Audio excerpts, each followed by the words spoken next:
बसंतोत्सव में श्वेता महारा ने अपने गीतों पर झुमाया बरेली को।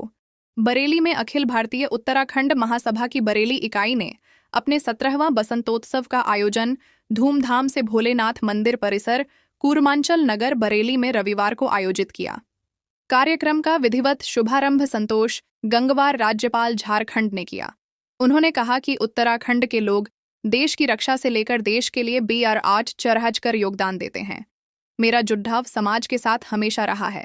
इस अवसर पर संस्था के राष्ट्रीय उपाध्यक्ष राजेंद्र प्रसाद घिल्डियाल ने बताया कि हमारी संस्था का मूल उद्देश्य नई पीढ़ी का परिचय अपनी सांस्कृतिक धरोहरों से कराना है। नई पीढ़ी को सांस्कृतिक जड़ीबूटियों से जोड़ना है।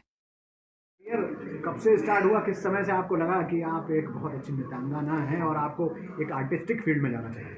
सबसे पहले तो आप सभी को प्रणाम, नमस्कार। पहला जितने भी दर्शक मुझे देख रहे हैं इन चैनल्स के माध्यम से, बचपन से ही बड़ा शौक़ रहा है। और दिल्ली से मैं जब उत्तराखंड पहुंची, जब मैं 2nd क्लास में थी, तो पहला जो मैंने एक स्टेज परफॉर्मेंस दी थी तो वो गांव की रामलीला में था। तो बचपन में कुछ नहीं पता होता, बड़ा स्टेज है, छोटा स्टेज है, बस ये पता होता है कि अपने हुनर को कहाँ दिखाना है और कैसे दिखाना है। तो जब मैंने फर्स्ट परफॉर्मेंस दी थी, और मुझे लगता है कि महाकाली की जो ज़मीन है, जो महाकाली का आशीर्वाद मेरे हमेशा मेरे सर पे बना रहा है। गंगोली हाट से मैं हूँ और वहाँ से मैंने 5 साल की जो पढ़ाई करी है, और वहीं से वो सिलसिला जारी रहा था। और बैक टू बैक जब मैं 5 साल बाद दिल्ली वापस आई, तो दिल्ली में मैंने कथक की क्लासेस ली, और आफ्टर स्कूल मैंने अपना खुद का स्टूडियो खोला। आज मेरे स्टूडियो को 10 साल हो चुके हैं, और बस इसी तरीके से प्यार बनता रहा और धीरे धीरे इंडस्ट्री में एंट्री करी। और मुझे लगता है कि आज जितने भी उत्तराखंड के लोग मुझे प्यार कर रहे हैं, उन्हीं की वजह से आज मैं आगे बढ़ती जा रही हूँ। अब तक कितने सॉन्ग आपने गाए? ऑलमोस्ट 150 गाने मैं कर चुकी हूँ, जिसमें 5 मूवीज़ हैं और एक हिंदी वेब सीरीज़ कर चुकी हूँ। और बहुत जल्दी बहुत बड़े बड़े प्रोजेक्ट्स आने वाले हैं। किस तरीके के प्रोजेक्ट जैसे? एक भोजपुरी की बहुत बड़ी मूवी है पटना से पाकिस्तान, जो आधी भोजपुरी में बनती है और आधी हिंदी में बनती है, और जिसमें दिनेश जी हैं और यूपी से ही, और यूपी में ही बनने वाली है। लखनऊ में शूट है, और अभी तक की कहा जाता है कि भोजपुरी की सबसे बड़ी मूवी थी, जिसमें देशभक्ति आपको देखने को मिलेगी। और उसी में मैं फ़र्स्ट टाइम दिनेश जी के साथ काम करने वाली हूँ, और उसकी शूटिंग भी स्टार्ट हो चुकी है। 27 से मेरा शेड्यूल स्टार्ट है। उसके अलावा कुछ हिंदी प्रोजेक्ट्स हैं, उसका भी खुलासा नहीं कर सकती आप लोगों के बीच में, बट ये है कि उत्तराखंड की बहुत बड़ी मूवी जिसके ऊपर वर्क चल रहा है, फॉर श्योर उसमें एक ऐसा कोलैबोरेशन होने वाला है जो साउथ को टक्कर देगा। किस किस भाषा में आपने गाने गाए? मैंने गाने नहीं गाए। पहली बात तो बहुत लोगों को ये मैं क्लियर कर दूं कि मैं सिंगर नहीं हूँ, मैं एक्ट्रेस हूँ। और ऑलमोस्ट 6 लैंग्वेजेस में मैं काम करती हूँ, जिसमें नेपाली भी है और भोजपुरी है, पहाड़ी है, अपना उत्तराखंडी, और राजस्थानी, हरियाणवी और पंजाबी।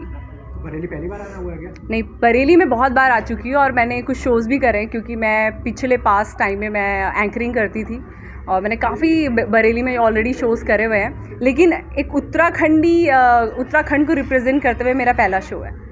तो कैसा लगता है बरेली के लोगों का प्रेम देखकर? बहुत अच्छा लगता है, क्योंकि मेरी बहुत सारी फैमिलीज़ के लोग यहाँ पे रहते हैं। मेरी नानी जी रहती हैं, नाना जी रहते हैं, मेरी सिस्टर रहती है, अभी आई भी है, उसके ससुराल वाले भी साथ में आए हैं। तो बहुत प्राउड फील कर रही हूँ, क्योंकि वो सामने वो लोग बैठे हुए हैं। नए कलाकारों के लिए क्या कहना चाहेंगे? नए कलाकारों को यही कहूँगी कि जब आप इंडस्ट्री में आ रहे हो तो कुछ सीख कर आओ। क्या होता है ना, बच्चे बिना सीखे आ जाते हैं, एक दूसरे को देख के हाँ भाई जाना है और इंडस्ट्री में एंट्री करनी है। एंट्री मिलना बहुत आसान है, लेकिन इंडस्ट्री में सर्वाइव करना बहुत मुश्किल है, क्योंकि कई लोगों की शिकायतें रहती है कि पे आउट बहुत अच्छा नहीं है, उत्तराखंड में इतना पैसा नहीं है। नहीं, उत्तराखंड में बहुत पैसा है, लेकिन अगर आप पे वो हुनर है, वो टैलेंट है, तो ज़रूर आपको मिलेगा। आप मैरिड हैं?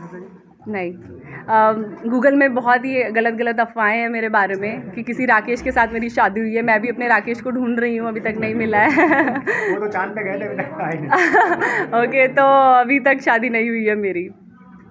क्या नाम है आपका? श्वेता महारा। वो ये अच्छा था, मतलब पूरा इंटरव्यू ले लिया आपने, अब नाम पूछ रहे हैं। आज जो है बसंतोत्सव मनाया जा रहा है, कौन सा कार्यक्रम है और कितने बच्चे? मैं राजेंद्र प्रसाद घिल्डियाल, अखिल भारतीय उत्तराखंड महासभा का राष्ट्रीय उपाध्यक्ष हूँ। विगत 16 वर्षों से बरेली की इस नगरी में बसंतोत्सव का आयोजन होता रहा है, और बसंत पंचमी से लेके होली के बीच में हम लोग ये आयोजन करते हैं। इस वर्ष हम लोग 17वां बसंतोत्सव का आयोजन कर रहे हैं अपने भोलेनाथ मंदिर परिसर कूरमांचल नगर में, जिसमें हमारे बरेली के अंदर लगभग 1.25 लाख की आबादी हमारी उत्तराखंड के लोगों की है। और हम सब लोगों का एक संस्कृति है, उस संस्कृति का प्रचार प्रसार और उसका संवर्धन करना इस उत्तराखंड महासभा का ही कार्य है और उसी कार्य को हम लोग आगे बढ़ा रहे हैं। मेरी यहाँ की युवा इकाई, मेरे यहाँ के जो अखिल भारतीय उत्तराखंड महासभा के जितने भी पदाधिकारी हैं, सभी के मनोयोग से कार्यक्रम हुआ है। हम लोगों ने इस कार्यक्रम में डॉक्टर वीरेंद्र डंगवा साहित्य सम्मान श्रीमान हरिशंकर सक्सेना जी को प्रदान किया है। हमने उत्तराखंड गौरव सम्मान अनिल घेल्डियाल जो बहुत बड़े रंगकर्मी और साहित्यकार हैं उनको प्रदान किया है। और ये श्वेता महरा जो इस समय इस कार्यक्रम में बहुत बड़ा उनका योगदान है। झारखंड बिहार की बहुत बड़ी अभिनेत्री भी हैं भोजपुरी फिल्मों की, इनको हम लोग उत्तराखंड गौरव सम्मान दे रहा है। और साथ ही 2 लोगों का नागरिक अभिनंदन किया है, नीलम जेठा का और हमारे भगवान सिंह रावत जी जो हमारे राष्ट्रीय अध्यक्ष हैं। साथ ही हम लोगों ने बुजुर्गों का सम्मान, प्रतिभाशाली बच्चों का सम्मान और बहुत सारे कार्यक्रमों के साथ में अपने अखिल भारतीय उत्तराखंड महासभा से जुड़े हुए सभी कार्यकर्ता कलाकार बुलाए गए हैं। हमारे कलाकार आए हैं। एक तो हमारे दिल्ली से आए हैं और उत्तराखंड के अल्मोड़ा, पिथौरागढ़, रानीखेत, चंपावत और खासकर खटीमा से बहुत सारे कलाकारों ने आकर के यहाँ पे पार्टिसिपेट किया है। और ये कार्यक्रम हमारे यहाँ पर जो चल रहे हैं सभी के सहयोग से चल रहे हैं। मैं अपने तमाम बरेली के उत्तराखंड प्रवासियों का, अपने बरेली के वासियों का और अपने खासकर मीडिया के अपने सभी साथियों का बहुत बहुत आभारी हूँ। बहुत उनको धन्यवाद ज्ञापित करता हूँ जिन्होंने हमारे इस कार्यक्रम का बहुत प्रचार और प्रसार किया है और घर घर तक इस कार्यक्रम को पहुँचाया है। मैं आभार व्यक्त करते हुए मैं आप सबको धन्यवाद देता हूँ। अपने यहाँ के उत्तराखंड प्रवासियों को धन्यवाद देता हूँ। जय उत्तराखंड, जय हिंद, धन्यवाद।